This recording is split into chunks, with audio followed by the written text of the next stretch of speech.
Hello HOBF FFL, Commissioner Byrne here, and today we are going to discuss the 2014 HOBF FFL Dickfor once and for all. Now what we have to remember about the 2014 season was it was a different league back then. There were only 10 teams instead of 12. It was a simpler time, but that came with different rules. Instead of having a loser's bracket that mirrors the winner's bracket, we had to have something completely different. And if you think back, it was a horribly run league back then. We couldn't even determine how you got into the playoffs, if you remember back to the 2013 win in your in-burn debacle.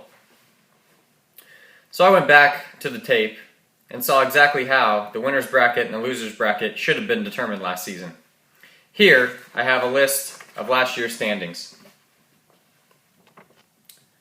As you can see, the way the playoffs were determined were the top tier from each division got a bye in the playoffs, and subsequent spots for the playoffs were earned by record, with the tiebreaker being in points for.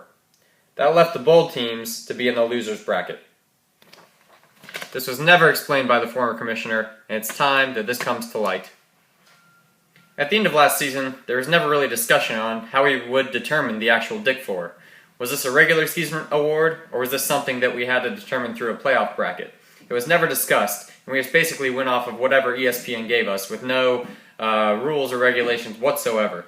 In fact, there were going to be 3 rounds of loser bracket playoffs, according to ESPN, for just 4 teams, which makes no sense whatsoever.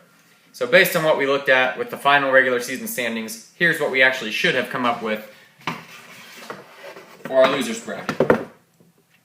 Now here you can see, again, Team Lockman ends up in the loser's bracket over Fumble Brewski, even though he was 3rd in his division, opposed to Fumble Brewski's 4th, and this is simply due to record.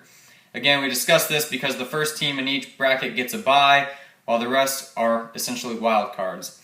So, your playoff losers bracket would be Team Lockman being the best team in the losers bracket, facing Go Dog Go, and then you would have Ethan's Auto Draftees playing Coach Weiss. So how did these games end up, you might ask? Let me show you. Again, these were never showed on ESPN.com because they weren't even matched up in real life. This is something that a true commissioner would have to set up and determine prior to the playoffs beginning. But as you can see here, Go Dog Go rolled over Team Lockman to the next round of the playoff bracket. And when I say rolled, I mean they lost, so they're still in contention for the Dickfor. And Coach Weiss, with just an absolutely pathetic showing of 36 points, moves on to face Go Dog Go for the actual Dickfor award. So we have Coach Weiss playing Go Dog Go in technically round 2 of the playoffs, as there should be no round 3 whatsoever since it's only a 4-team bracket in the Dickfor section here, the loser's bracket, if you will. So what happened on that fateful round 2 if you look at Coach Weiss's score and Go Dog Go's score?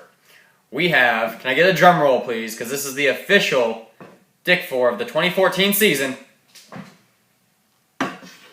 Coach Weiss is the 2014 Dickfor with 63.9 points, and Go Dog Go escapes safely with 97.5 points. So there you have it, folks. Your 2014 Dickfor is Coach motherfucking Weiss. My work here is done. Thank you. It's been a pleasure being your commissioner.